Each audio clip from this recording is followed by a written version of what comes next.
क्या हालचाल है, कैसे हो आप लोग?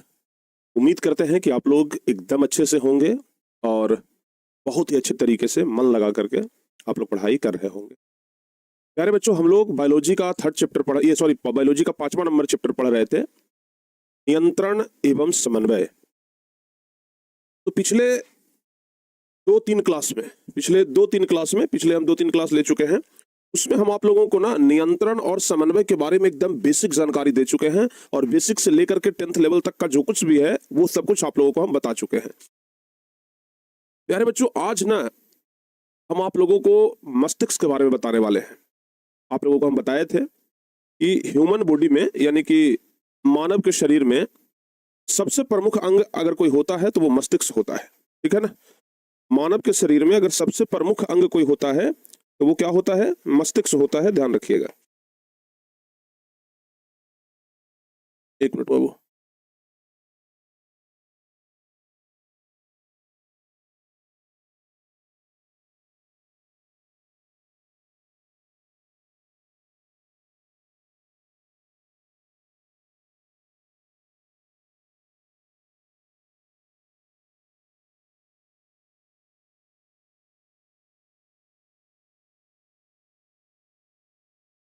हाँ, तो मानव के शरीर का जो सबसे प्रमुख अंग होता है वो कौन होता है?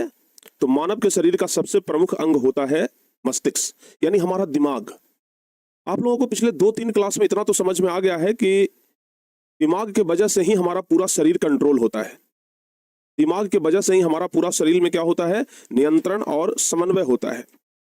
तो आज हम आप लोगों को दिमाग के बारे में ही पढ़ाएंगे, यानी कि मस्तिष्क के बारे में पढ़ाएंगे। ठीक है ना? आज हम आप लोगों को किस चीज के बारे में पढ़ाने जा रहे हैं? मस्तिष्क के बारे में।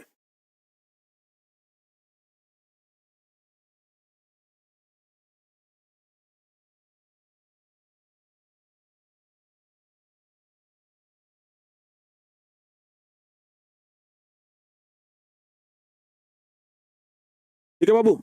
तो आज ना हम आप लोगों को मस्तिष्क यानी कि दिमाग के बारे में ही पढ़ाने जा रहे हैं।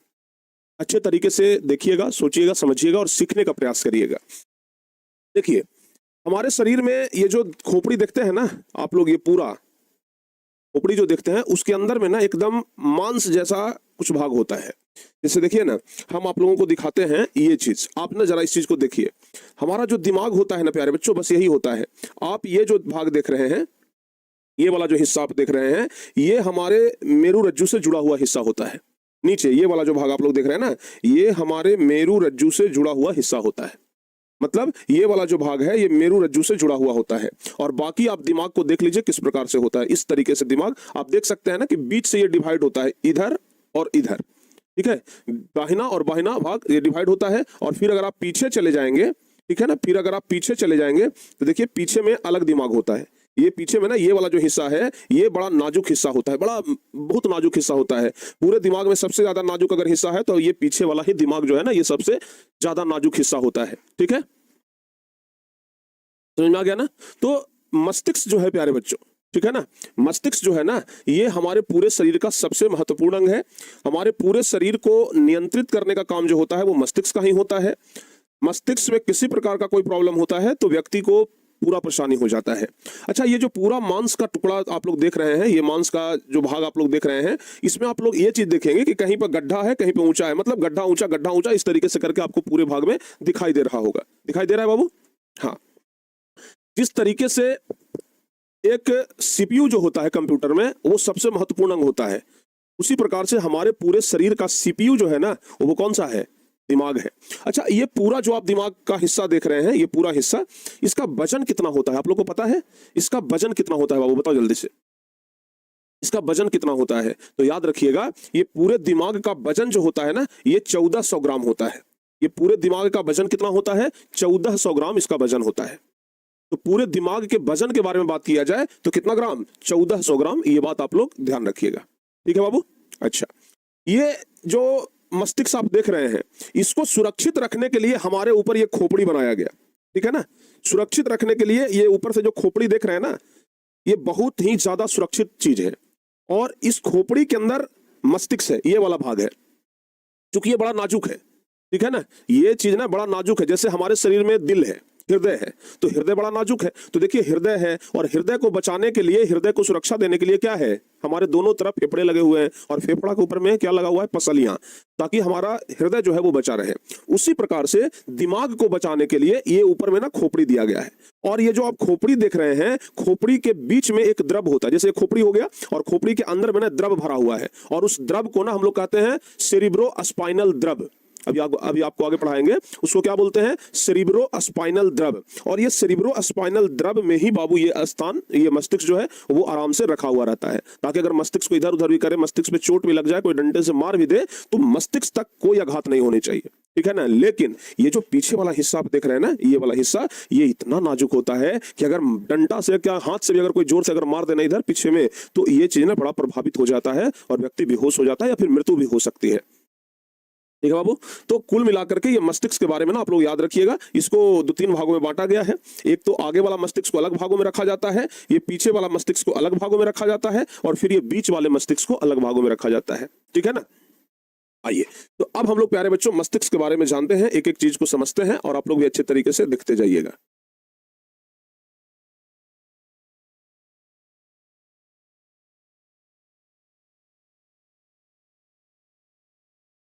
मस्तिष्क, आज हम लोग का जो टॉपिक है प्यारे बच्चों वो है मस्तिष्क, ठीक है ना। मस्तिष्क को ही हम लोग क्या कहते हैं, दिमाग कहते हैं। मस्तिष्क को ही हम लोग क्या कहते हैं, दिमाग कहते हैं, ध्यान रखिएगा, ठीक है ना। हमारे शरीर का सबसे महत्वपूर्ण हिस्सा, हमारे शरीर का ही नहीं, कोई भी जीव जंतु का ले लीजिए, गाय भैंस बकरी ऊंट भेड़, कोई भी जीव जंतु हो, उसका सबसे महत्वपूर्ण हिस्सा होता है मस्तिष्क। ऐसा नहीं है कि हम लोगों में ही सिर्फ दिमाग होता है, दिमाग गाय भैंस में भी होता है, दिमाग एक कुत्ता में भी होता है। हम ना देखते हैं कि कुत्ता वफादार होता है, बिना दिमाग के वफादार तो नहीं होता है, दिमाग उसमें भी होता है। हाँ, ये बात जरूर है कि मनुष्य में सिर्फ बोलने का एक अत्यधिक शक्ति दिया गया है, कि मनुष्य बोल सकता है, ठीक है ना। जानवर भी बोल सकते हैं, लेकिन उसकी भाषा कोई समझ नहीं सकता है, लेकिन हम जो बोलते हैं, हमारी भावनाओं को, हमारी भाषाओं को लोग समझ सकते हैं। तो ध्यान रखिएगा कि मस्तिष्क इंसानों का तो एक महत्वपूर्ण अंग है ही, जीव जंतुओं का भी एक महत्वपूर्ण अंग है, ठीक है ना, और सबसे संवेदनशील अंग है, सबसे कोमल अंग है, ठीक है ना। तो ध्यान रखिएगा कि मस्तिष्क जो होता है वो मानव जीवन का, ये ऐसे ऐसे हम लोग लिखेंगे, मस्तिष्क लिखेंगे कि मस्तिष्क इंसान, मानव एवं जीव जंतुओं का, मानव एवं जीव जंतुओं का सबसे महत्वपूर्ण अंग होता है, सबसे महत्वपूर्ण, कोमल, संवेदनशील,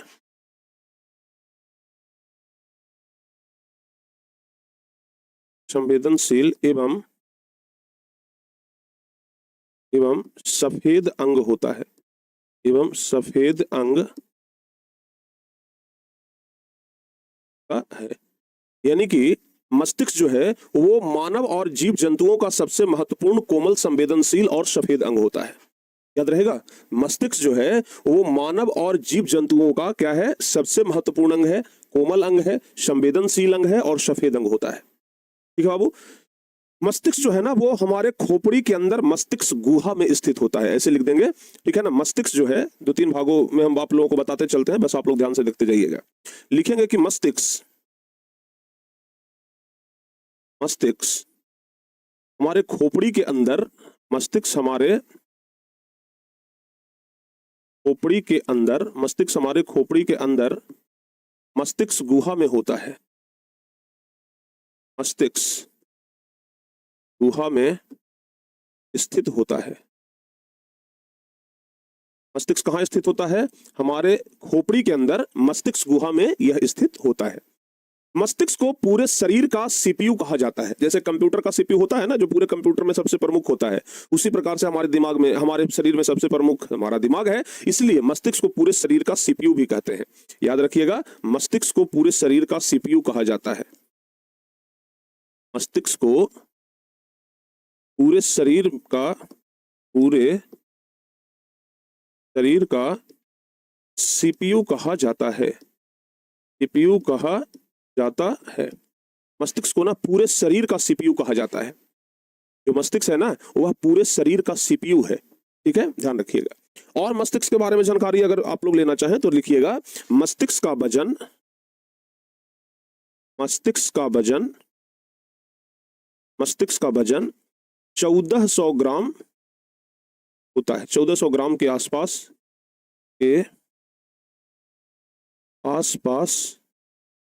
एक वयस्क मनुष्य की बात कर रहे हैं बाबू। ऐसा नहीं कि एक 2 साल के बच्चे का मस्तिष्क का वजन करेंगे तो 1400 ग्राम हो जाएगा। एक वयस्क मनुष्य के मस्तिष्क का बात कर रहे हैं, जिसका उम्र लगभग 18 वर्ष से ऊपर हो गया है ना, तो उसका बात कर रहे हैं, ठीक है ना, इसको आप लोग ध्यान रखिएगा। तो इसका वजन जो है वो 1400 ग्राम के आसपास होता है। बाकी आयतन तो आप लोग जानते ही हैं, तो ध्यान रखिएगा मस्तिष्क का जो आयतन होता है, मस्तिष्क का जो आयतन होता है वो 1650 मिलीलीटर यानी 1650 ml, 1650 ml होता है मस्तिष्क का आयतन, ध्यान रखिएगा।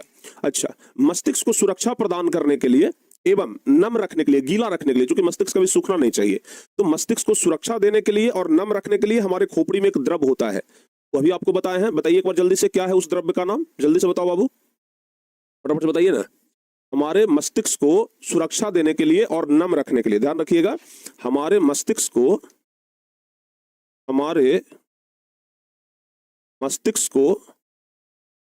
सुरक्षा देने, मस्तिष्क को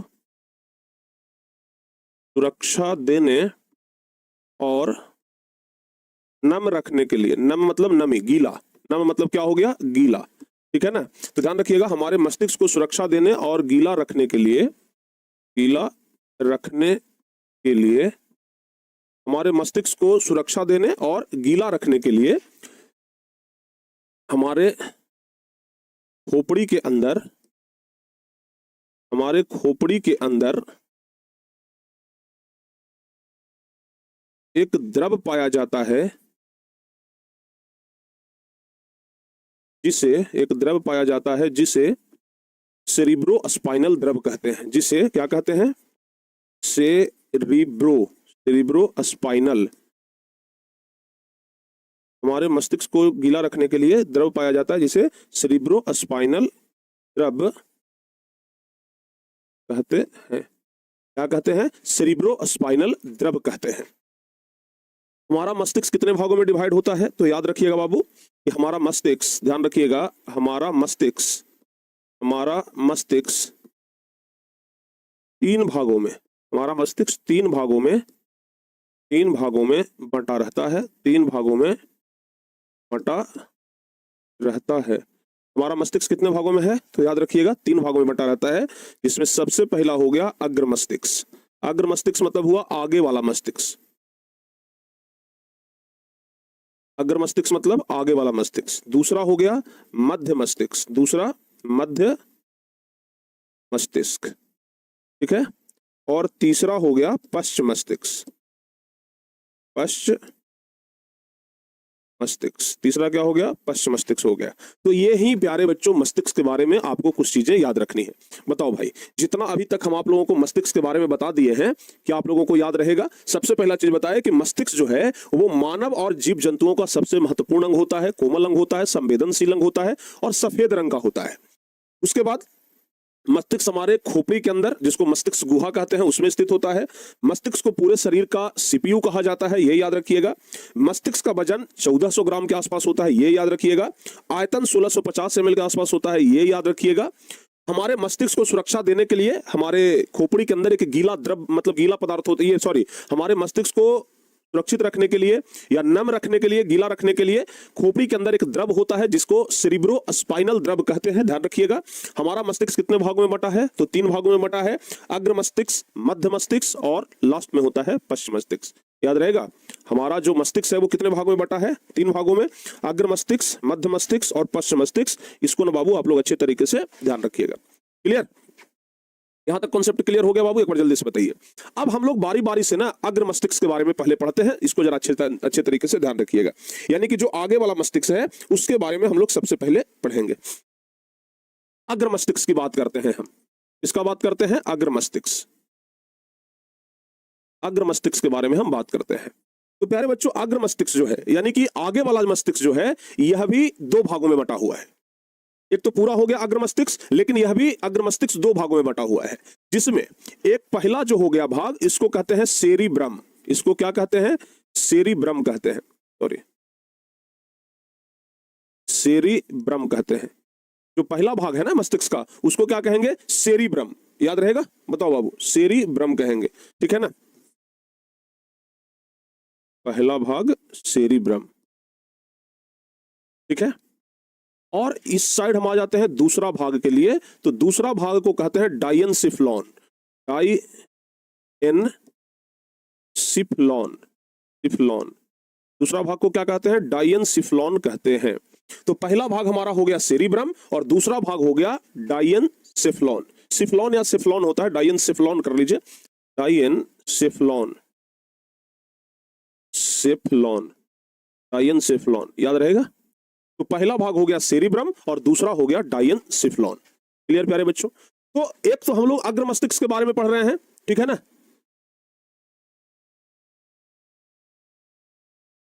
हाँ देखो बाबू, तो अग्र मस्तिष्क दो भागों में बटा है, सेरिब्रम और डायनसिफ्लॉन। तो अगर डायनसिफ्लॉन, सबसे पहले हम लोग सेरिब्रम के बारे में पढ़ेंगे, उसके बाद डायनसिफ्लॉन के बारे में पढ़ेंगे।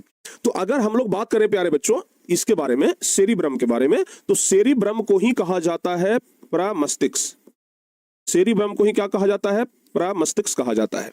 सेरिब्रम को ही क्या कहा जाता है? प्रमस्तिष्क कहा जाता है।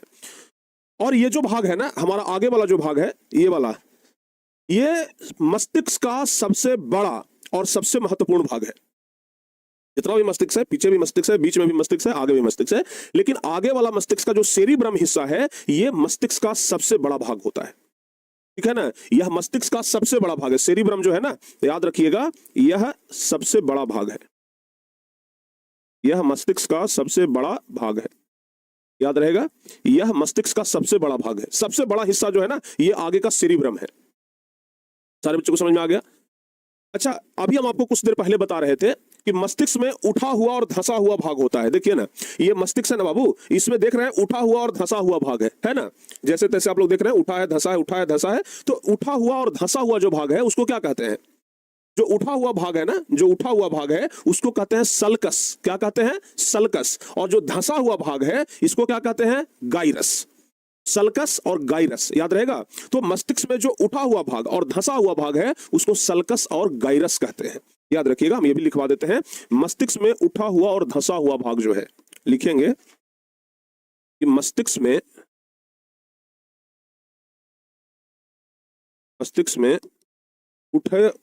में उठा हुआ और धंसा हुआ, मस्तिष्क में उठा हुआ और धंसा हुआ भाग को सल्कस और गाइरस कहते हैं। उठा हुआ भाग हो गया सल्कस और धंसा हुआ भाग क्या हो गया?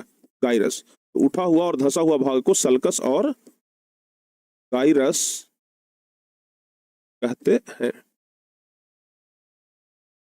मस्तिष्क में उठा हुआ और धंसा हुआ भाग को क्या कहते हैं?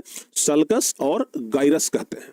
बताओ बाबू, यहां तक कंसेप्ट क्लियर है? तो मस्तिष्क में उठा हुआ और धंसा हुआ भाग है, उसको क्या कहते हैं? सल्कस और गाइरस कहते हैं, जो कि काफी जटिल होता है, काफी जटिल संरचना होता है।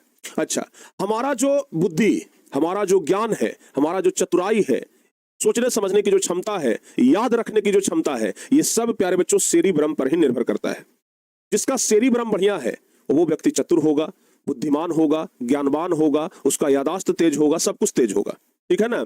तो ध्यान रखिएगा, बुद्धि, ज्ञान, यादाश्त, चतुराई, या फिर कोई योजना बनाते हैं, तो ये सब काम जो है ना, कहां से होता है? सेरिब्रम से ही होता है, ठीक है बाबू? हमारे मस्तिष्क का जो अगला हिस्सा है सेरिब्रम, सारा काम यही से होता है।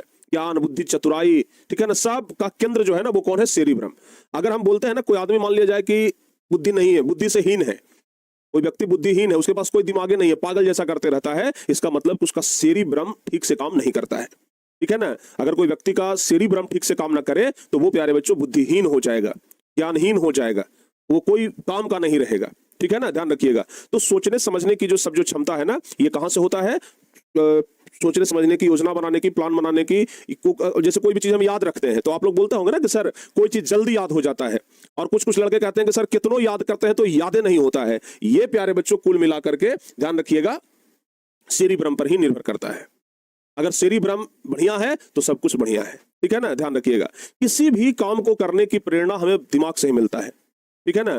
अगर प्यारे बच्चों बात करें सेरिब्रम के बारे में, तो सेरिब्रम से सिर्फ याद ही नहीं होता है, ज्ञान बुद्धि का ही केंद्र नहीं है।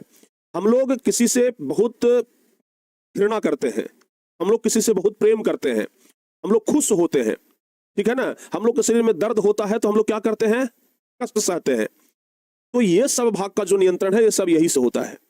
ऐसा नहीं है कि हम किसी से घृणा कर रहे हैं या फिर हम किसी से प्रेम कर रहे हैं तो ये दिल से प्रेम कर रहे हैं, ना ना ना, गलत बात।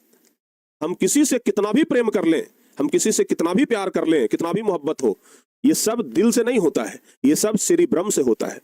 कहां से होता है, सेरिब्रम से होता है, ये बात ध्यान रखिएगा। तो प्यारे बच्चों, ये जो मस्तिष्क का सेरिब्रम हिस्सा है ना, ये पूरे मस्तिष्क में सबसे महत्वपूर्ण हिस्सा होता है। मस्तिष्क का सेरिब्रम हिस्सा पूरे मस्तिष्क का सबसे महत्वपूर्ण हिस्सा है। कोई भले बोल ले कि भाई हम तो तुमसे दिल से प्यार करते हैं, हम तो तुम्हें मतलब अपना दिल दे दिए हैं, ऐसा कोई बात नहीं है।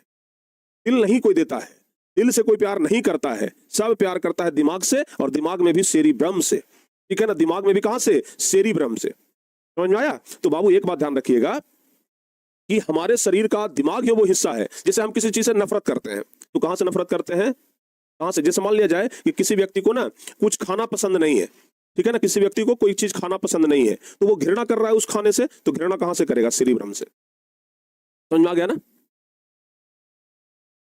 अच्छा, बच्चे कह रहे हैं कि सर अच्छा, तो सर ये सेरिब्रम ही है भ्रमित करने वाला। हाँ, भ्रमित करने वाला सेरिब्रम ही है। जिस व्यक्ति का सेरिब्रम विकसित कर गया वो व्यक्ति चतुर हो जाता है, चालाक हो जाता है, और जिस व्यक्ति का सेरिब्रम विकसित नहीं किया वो मंद बुद्धि रह जाता है, ठीक है ना। सारे बच्चों को समझ में आ गया, बताओ जल्दी से। सारे बच्चों को समझ में आ गया, यस और नो। हाँ, तो अब बताओ आप लोग बाबू, अब हमें बताओ कि कोई अगर किसी से बहुत प्यार करता है तो वो दिल से बहुत प्यार कर रहा है कि सेरिब्रम से, जल्दी से एक बार जवाब बताइए।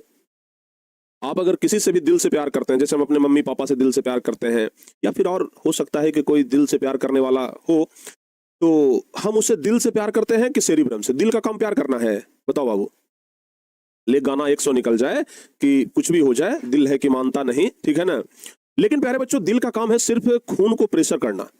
दिल का काम किसी से प्यार करना नहीं है, दिल का काम बाकी सब चीजों में उलझना नहीं है। दिल का काम होता है खून को पूरे शरीर में प्रेशर देना, पंप करना। लेकिन प्यारे बच्चों, हम लोग जो कहते हैं कि बहुत उनसे प्यार करते हैं, सोच समझ करके प्यार किए हैं, तो भाई सोच समझ करके अगर किसी से प्यार करें तो सोचने समझने का क्षमता जो है ना वो दिमाग के पास है, वो सेरिब्रम के पास है। सोचने समझने का क्षमता हमारे दिल के पास नहीं है, हमारा दिल तो बेचारा बड़ा नाजुक है, ठीक है ना। तो एक बात याद रखिएगा कि हमारे मस्तिष्क का पूरा जो मस्तिष्क है उसका सबसे महत्वपूर्ण भाग जो है वो सेरिब्रम होता है। याद रहेगा बाबू, हमारे मस्तिष्क का सबसे महत्वपूर्ण भाग कौन होता है, सेरिब्रम होता है। सारे बच्चों को समझ में आ गया ना। हाँ, दिल से प्यार करना एक मुहावरा हो सकता है कि भाई मुहावरा है, ठीक है ना, ध्यान रखिएगा। क्लियर। तो इधर आप लोग सेरिब्रम के बारे में सब कुछ समझ गए। दूसरा इधर होता है प्यारे बच्चों डायनसिफ्लॉन। दूसरा इधर क्या है, डायनसिफ्लॉन। डायनसिफ्लॉन का क्या काम है, अगर हमारे शरीर में दर्द होता है, हम रोते हैं, तो ये सब नियंत्रित कौन करता है, डायनसिफ्लॉन, ठीक है ना।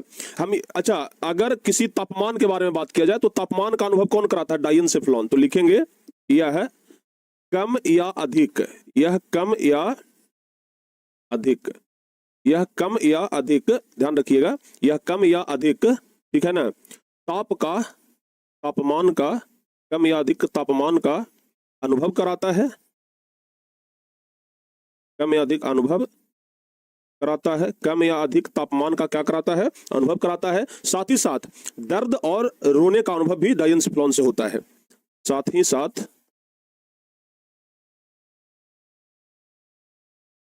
साथ दर्द होना और रोने का अनुभव कराता है, अनुभव कराता है। साथ ही साथ दर्द होना और रोने का क्या कराता है, अनुभव कराता है। तो ये हो गया प्यारे बच्चों डायनसिफ्लॉन। सारे बच्चों को समझ में आ गया ना। बताओ भाई, दिल तो बेकार बदनाम है, सही बात है।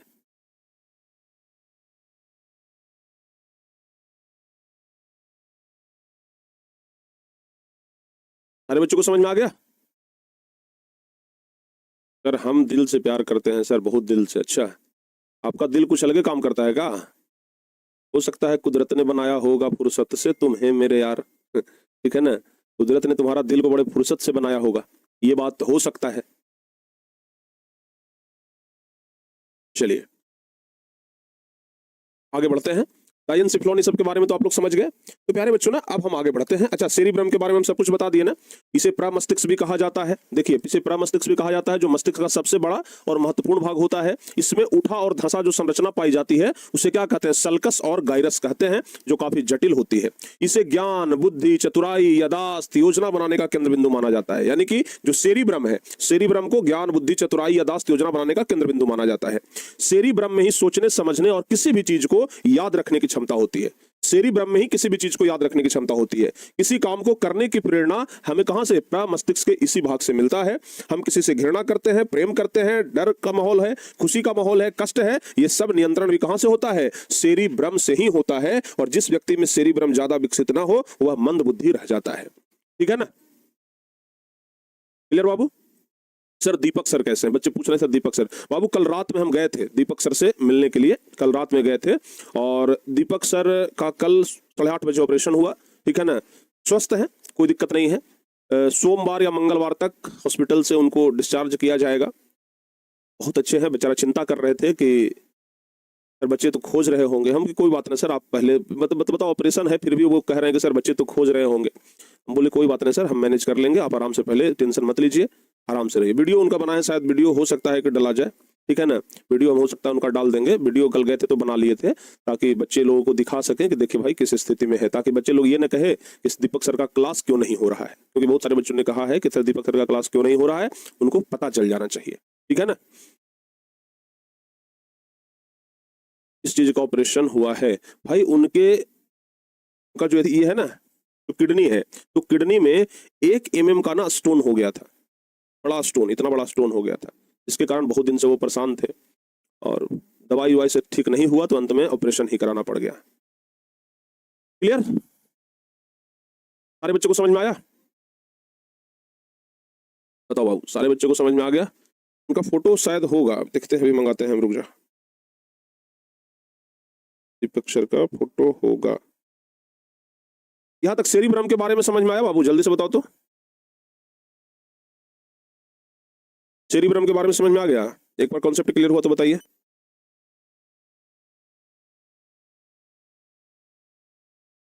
बताइए, सेरिब्रम के बारे में समझ में आ गया? अच्छा, अब तो हो गया, हम लोग सेरिब्रम और डायनसेफ्लॉन के बारे में पढ़ लिए। अब बात करते हैं हम लोग प्यारे बच्चों अग्र मस्तिष्क के बारे में। किसके बारे में? सॉरी, अग्र मस्तिष्क तो हम लोग पढ़ ही लिए ना। अब हम लोग मध्य मस्तिष्क के बारे में बात करते हैं, ध्यान रखिएगा।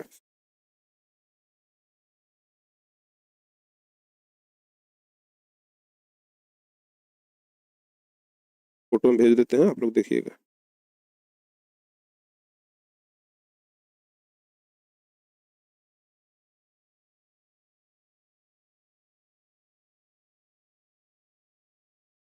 ठीक है बाबू, अब हम लोग बात करेंगे मध्य मस्तिष्क के बारे में, लेकिन उससे पहले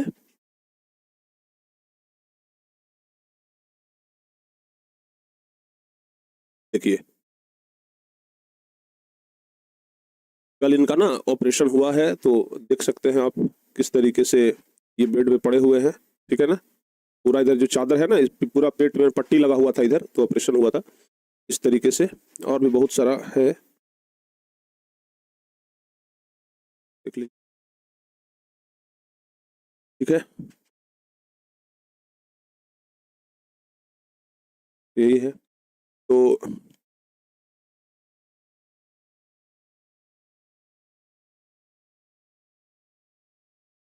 देखिए, दीपक सर ही है ना, जानते होंगे आप।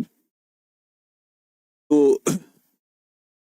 जल्दी से ठीक हो जाएंगे और ठीक होकर के पुनः दोबारा आपके सामने प्रेजेंट होंगे। क्लियर? तो प्यारे बच्चों, यहां तक आप लोगों को समझ में आ गया सब कुछ? यहां तक सारे बच्चों को समझ में आ गया? जल्दी से बताइए। चलिए, अब प्यारे बच्चों बात करते हैं हम बीच वाले मस्तिष्क का, यानी कि मध्य मस्तिष्क का। ठीक है ना। अब हम लोग बात करते हैं मध्य मस्तिष्क का, यानी जो हमारा बीच वाला मस्तिष्क है। देखो बाबू, आंख कोई भी चीज को देख रहा है, ये एब्जॉर्ब कौन करता है? बीच वाला मस्तिष्क। शरीर को संतुलन रखने का काम कौन करता है? बीच वाला मस्तिष्क। जैसे अभी हम लोग एकदम सीधे खड़ा है, अभी हम एकदम सीधे खड़ा है, ये किसकी मदद से? बीच वाला मस्तिष्क की मदद से। अगर बीच वाला मस्तिष्क गड़बड़ा जाए, हम सीधे खड़ा नहीं रह पाएंगे, गिर जाएंगे। ठीक है ना। तो ध्यान रखिएगा, ये जो मध्य मस्तिष्क है ना, इसी की वजह से हम लोग शरीर को संतुलित रख पाते हैं और आंखों की पेशियों पर नियंत्रण करना इसका मुख्य काम होता है। तो अगर मध्य मस्तिष्क के बारे में बात किया जाए, प्यारे बच्चों जरा ध्यान से देखना आप लोग। देखिए, अगर मध्य मस्तिष्क के बारे में बात किया जाए तो यह मस्तिष्क का सबसे छोटा हिस्सा होता है। मस्तिष्क का सबसे बड़ा हिस्सा है सेरिब्रम, और सबसे छोटा हिस्सा क्या है? तो सबसे छोटा हिस्सा होता है मध्य मस्तिष्क। इसका प्रमुख कार्य है आंखों की पेशियों को नियंत्रित करना। इसका प्रमुख कार्य क्या है? आंखों की पेशियों को नियंत्रित करना और शरीर को संतुलित करना। आंखों की पेशियों को नियंत्रित करना और शरीर को संतुलित करना ही इसका मुख्य कार्य है। तो हमारे शरीर को संतुलित कौन सा मस्तिष्क करता है? याद रखिएगा, मध्य मस्तिष्क करता है। हमारे शरीर को संतुलित कौन करता है? मध्य मस्तिष्क करता है, याद रखिएगा। अगर पश्च मस्तिष्क के बारे में बात करें तो मस्तिष्क का सबसे जो पिछला हिस्सा है, मस्तिष्क का सबसे पिछला वाला हिस्सा, उसी को बाबू पश्च मस्तिष्क कहा जाता है। और पश्च मस्तिष्क के दो भाग होते हैं। हमारा जो पीछे वाला मस्तिष्क है ना, यह पीछे वाला मस्तिष्क का भी दो भाग होता है। कौन कौन? सेरिबेलम, जिसको कि अनुमस्तिष्क कहते हैं। तो अनुमस्तिष्क पीछे वाले मस्तिष्क को कहते हैं, ठीक है ना। अनुमस्तिष्क पीछे वाले मस्तिष्क को कहते हैं, प्रमस्तिष्क आगे वाले मस्तिष्क को कहते हैं। तो सेरिबेलम जो है ना, उसी को क्या कहा जाता है?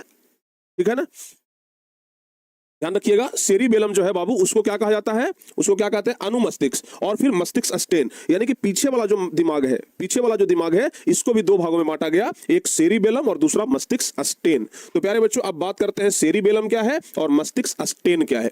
तो अगर सेरिबेलम और मस्तिष्क अस्टेन के बारे में अलग अलग बात करें तो सेरिबेलम मस्तिष्क के इसी भाग के कारण कोई व्यक्ति हाथों का परिचालन, हम लोग ऐसे ऐसे कर रहे हैं ना, हाथ हम लोग ऐसे ऐसे घुमा रहे हैं, किसके कारण? पिछला मस्तिष्क के कारण, सेरिबेलम के कारण। ध्यान रखिएगा। अंगुली से वस्तुओं को पकड़ना, अगर हम अपनी अंगुली से वस्तुओं को पकड़े हुए, किसके कारण? सेरिबेलम के कारण। ध्यान रखिएगा। जो हाथ पैर चलता है, जबड़ा का चलना, हम लोग जो खाते हैं ना तो मुंह चलाते हैं, तो ये जबड़ा का चलना सब कुछ किसके कारण? सेरिबेलम के कारण। यानी कि पूरे शरीर का जो अंग काम कर रहा है, एक्टिविटी, ये सब हो रहा है किसके कारण? सेरिबेलम, यानी कि पिछला मस्तिष्क के कारण। कई बार आप लोग देखे होंगे, कई बार ऐसा न्यूज आता है कि पिछला दिमाग पर कस के चोट लग गया, व्यक्ति को लकवा मार देता है, जिसको पैरालिसिस कहते हैं। पूरा शरीर सुन्न हो जाता है, पूरा शरीर काम करना बंद कर देता है। ठीक है ना। तो बाबू, पूरा शरीर काम करना बंद कर दे, समझिए पिछला दिमाग का प्रॉब्लम है। ठीक है ना। पूरा शरीर काम करना बंद कर दे, समझिए पिछला दिमाग में दिक्कत आया है। तो ध्यान रखिएगा, हमारे शरीर का हाथ पैर चलना, जबड़ा का चलना, कोई भी काम अगर हमारे शरीर में हो रहा है, अंग अगर काम कर रहे हैं, एक्टिविटी कर रहे हैं, तो ये सेरिबेलम के कारण। ठीक है ना। अगर सेरिबेलम काम ना करे ना, तो आप बातचीत भी नहीं कर पाएंगे, क्योंकि आपका जबड़ा काम नहीं करेगा, जीभ काम नहीं करेगा। ठीक है ना, क्योंकि जीभ और जबड़ों के बीच तालमेल होगा ही नहीं।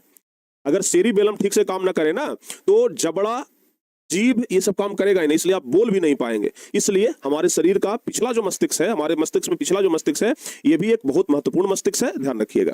तो ये हो गया सेरिबेलम, क्लियर। और लास्ट में आता है मस्तिष्क अस्टेन। तो मस्तिष्क अस्टेन जो है, यह दो भागों से मिलकर के बना होता है, जिसमें पहले भाग को कहते हैं क्या? पॉस वेरोलाई। और इसका मुख्य काम सांसों पर नियंत्रण करना होता है। हमारा जो पिछला मस्तिष्क है, जिसको दो भागों में बांटा गया, एक सेरिबेलम, एक मस्तिष्क अस्टेन। तो सेरिबेलम के बारे में तो बात कर लिया कि हमारे शरीर के जितने भी अंग कार्य कर रहे हैं, सब पर नियंत्रण कौन रख रहा है? सेरिबेलम रख रहा है। लेकिन मस्तिष्क अस्टेन क्या है? ये सांसों पर नियंत्रण मस्तिष्क अस्टेन का है। तो सोच लीजिए, फिर मस्तिष्क अस्टेन भी हमारे लिए बहुत इंपॉर्टेंट पार्ट निभा रहा है। ठीक है ना। और दूसरा भाग है मेडुला ऑब्लांगेटा। ध्यान रखिएगा, मस्तिष्क अस्टेन भी दो भागों में बंटा है। एक पहला भाग बताया पॉस वेरोलाई, और दूसरा है मेडुला ऑब्लांगेटा। यह दिमाग और मेरुरज्जु को जोड़ने का काम करता है। दिमाग और मस्तिष्क, ये दिमाग और मेरुरज्जु को जोड़ने का जो काम है ना, ये किसका है? मेडुला ऑब्लांगेटा को ही है। ध्यान रखिएगा प्यारे बच्चों, दिमाग और मस्तिष्क को जोड़ने का काम। आप जरा देखिए ध्यान से, ये वाला जो हिस्सा है ना, इसी को कहते हैं मेडुला ऑब्लांगेटा। यानी कि ये जो आप देख रहे हैं, ये जाके मेरुरज्जु से जुड़ता है, और यही दिमाग और मस्तिष्क को जोड़ने, दिमाग और मेरुरज्जु को जोड़ने का काम करता है। ठीक है। साथ ही अनैच्छिक क्रियाओं का संचालन भी मेडुला ऑब्लांगेटा से ही होता है। अनैच्छिक क्रिया कहने का मतलब हुआ कि जिस पर हमारा नियंत्रण ना हो। जैसे दिल धड़क रहा है, क्या ये ऐच्छिक क्रिया है? नहीं, अनैच्छिक क्रिया है। ये हमारे मन के अनुसार नहीं चलता है। जैसे हमारे मन के अनुसार बोलना हो गया, चबाना हो गया, हाथ पैर हिला रहे हैं, ये अपने मन के अनुसार हिला रहे हैं। जब मन करेगा हिलाएंगे, नहीं मन करेगा नहीं। ठीक है ना। जब मन करेगा बोलेंगे, नहीं तो नहीं बोलेंगे। जब मन करेगा हम चलेंगे फिरेंगे, नहीं तो नहीं। ठीक है ना। लेकिन कुछ काम ऐसा है जो अपने आप होता है, जैसे दिल धड़क रहा है, क्या आपके मन के अनुसार ये मतलब धड़केगा? आप सोचिएगा कि चलो अभी 2 घंटा धड़का देते हैं, उसके बाद 2 घंटा रेस्ट मरवा देंगे, क्या ऐसा हो सकता है? हो ही नहीं सकता है। ये चीज ऐसा है जिसमें अनैच्छिक क्रिया है, ये 24 घंटा काम अपना करते रहेगा। ब्लड प्रेशर, खून बह रहा है, खून बह रहा है, क्या आपके मन के अनुसार बहेगा खून? चलो भाई अभी बह लेते हैं, 2 घंटे के बाद इंजन बंद कर देंगे, 2 घंटा जरा रेस्ट कर लेगा इंजन, ऐसा होगा क्या? नहीं ऐसा होगा, ठीक है ना? तो ध्यान रखिएगा। रक्तचाप हो गया, सांस हम लोग ले रहे हैं, तो क्या सांस हम लोग टाइमली लेते हैं? 24 घंटा लेते हैं। खांसते हैं, खांसी आता है, कितना कंट्रोल करिएगा, खांसी रुकेगा? नहीं रुकेगा। छींकते हैं, नहीं रुकेगा। हम उल्टी करते हैं, तो उल्टी करते हैं तो वो क्या होगा? रुकने वाला चीज है? नहीं रुकने वाला चीज है, तो उल्टी करेंगे, नहीं रुकेगा। हम जब खाना खाते हैं तो हमारे शरीर के अंदर पाचक रस का स्राव होता है, तो क्या ये पाचक रस का स्राव हमारे नियंत्रण में है? चलो भाई अभी खाना खाए हैं ना, 2 घंटा के बाद पाचक रस निकालते हैं ताकि खाना भी 2 घंटा बचा रहे, ऐसा होगा? नहीं होगा। तो ये सब चीजें ऐसा है जो कि अपने आप होते रहता है शरीर में, इस पर हमारा नियंत्रण नहीं होता है, ठीक है ना? जो जो ये आंख का पलक है, ये आंख का पलक झपकता है, ये अपने आप होता है, इस पर हमारा नियंत्रण नहीं है। अगर रोक भी लेंगे ना तो फिर भी कुछ ना कुछ देर में ये झपक जाएगा अपने से। तो कुल मिलाकर के हमारे शरीर में ऐसा कुछ चीज होता है जो अनियंत्रित है। कहने का मतलब कि उस पर हमारी इच्छा से वो काम नहीं करता है, अनैच्छिक है। और जो अनैच्छिक है उसको अनैच्छिक क्रिया कहते हैं, ठीक है ना? जो अनैच्छिक है उसको क्या कहते हैं? अनैच्छिक क्रिया कहते हैं। क्लियर? हाँ, जैसे अगर हम छींकते हैं तो हमारा आंख अपने आप बंद हो जाता है। कोई भी व्यक्ति, प्यारे बच्चों एक बात ध्यान रखना, छींकने के समय ना आंख बंद कर लेता है। जैसे आप छींकिएगा ना आपका आंख बंद हो जाएगा, क्योंकि इतना अंदर से जोर लगता है छींकने में, प्रेशर पड़ता है कि ऐसा कहा जाता है कि अगर आंख खुला रह जाए तो आंख बाहर आ जाएगा, ठीक है ना? उस समय आंख कस के दब जाता है, आंख जो है वो बंद हो जाता है। क्लियर? इसको आप लोग अच्छे तरीके से ध्यान रखिएगा, ठीक है बाबू? हाँ, तो ये पूरा दिमाग के बारे में हम आप लोगों को पूरा भाग बता दिए कि दिमाग का क्या काम होता है, दिमाग कितने भाग का है, दिमाग का क्या काम होता है, ये सब कुछ हम आप लोगों को अच्छे तरीके से बता दिए हैं, ठीक है ना? अब प्यारे बच्चों बात करते हैं दिमाग के कार्य के बारे में कि आखिर दिमाग का कार्य क्या होता है, कौन कौन सा काम करता है दिमाग। तो ध्यान रखिएगा, पहला कि आवेगों को ग्रहण करना। हमारे शरीर में कोई भी एक्टिविटी हो रहा है उसको ग्रहण करने का काम करता है, ठीक है ना? हमारे शरीर में कोई भी एक्टिविटी हो रहा है उसको ये ग्रहण करने का काम करता है। दिमाग क्या काम करता है? उसको ग्रहण करता है और ग्रहण किए गए आवेगों को विश्लेषण करता है। पहला तो कि दिमाग क्या किया, दिमाग के पास नेफ्रॉन के जरिए, याद करिए नेफ्रॉन जो है वो संवेदना को दिमाग तक पहुंचाता है। अब दिमाग क्या करेगा? उस पर सोच विचार करेगा, सोचेगा विचारेगा क्या किया जाए, क्या किया जाए, और सोच विचार करके आवेगों को क्या करेगा? भेज देता है, ठीक है ना? कि जाओ भाई ये काम करो, और फिर आवेग जाता है। उसके अलावा सूचनाओं का भंडारण, दिमाग का काम होता है कि चाहे जितना भी इंफॉर्मेशन रहे सबको स्टोर करके रखता है। ये चाहे जितना भी काम रहे सबको क्या करता है, जितना भी, सोचिए बचपन से लेकर के अभी तक आपको लगभग बहुत चीज याद होगा, ठीक है ना? तो दिमाग किसी भी चीज को ना याद करके रखता है, सूचनाओं को भंडार करके रखता है। सूचनाओं का क्या करता है? भंडारण करता है। तो दिमाग को अच्छे तरीके से याद करके रखिएगा, ठीक है बाबू? तो दिमाग के कार्य के बारे में भी ना आप लोग अच्छे तरीके से समझ गए होंगे, ठीक है? अच्छा, परीक्षा में सवाल आएगा कि मानव मस्तिष्क का एक स्वच्छ नामांकित चित्र बनाएं। तो अगर चित्र बनाने के लिए आएगा तो 1-2 बार प्रयास करिएगा बाबू, ठीक है ना? जो अच्छे बच्चे हैं वो तो भाई प्रयास करते हैं, कुछ लोग तो बहुत बढ़िया पेंटर हैं जो बहुत बढ़िया से बना करके भेजते भी हैं, ठीक है ना? तो आप लोग ने इसको अच्छे तरीके से आप प्रयास करिएगा, ठीक है ना? अच्छे तरीके से इसको प्रयास करिएगा ताकि सब कुछ एकदम अच्छे तरीके से हो जाए। सारे बच्चों को समझ में आ गया? बताओ जल्दी से। मानव मस्तिष्क का सचित्र वर्णन करने के लिए आएगा, तो मानव मस्तिष्क का वर्णन करने के लिए आएगा तो ये वाला भाग वर्णन कर लीजिएगा, ठीक है ना? पूरा एकदम अग्र मस्तिष्क, पश्च मस्तिष्क के बारे में सब वर्णन कर लीजिएगा। तो प्यारे बच्चों कुल मिलाकर के आप लोग मस्तिष्क के कार्य भी बता दिए। परीक्षा में ये भी आ सकता है 2 नंबर वाले प्रश्न में कि मस्तिष्क का क्या कार्य होता है। फिर देख लीजिए मस्तिष्क का चित्र बनाने के लिए आ सकता है, तो मस्तिष्क का आप लोग चित्र भी बना लीजिएगा। तो यहां तक हमें लगता है कि सब कुछ आप लोग अच्छे तरीके से कर लेंगे, ठीक है बाबू? चलिए अब अगली क्लास में हम आपको पढ़ाएंगे प्रतिवर्ती क्रिया और प्रतिवर्ती चाप के बारे में। किसके बारे में? प्रतिवर्ती क्रिया और प्रतिवर्ती चाप के बारे में बताएंगे। और जब प्रतिवर्ती क्रिया और प्रतिवर्ती चाप के बारे में बताएंगे उसके बाद फिर जो अंतःस्रावी ग्रंथि है उस ग्रंथि के बारे में बताएंगे, ठीक है ना? और अंतःस्रावी ग्रंथि के बाद आपका ये चैप्टर समाप्त हो जाएगा। मतलब या तो अगली क्लास में या उसके अगली क्लास में आपका ये चैप्टर समाप्त हो जाएगा। अगली क्लास में या उसके अगली क्लास में आपका ये चैप्टर क्या हो जाएगा? समाप्त हो जाएगा। क्लियर?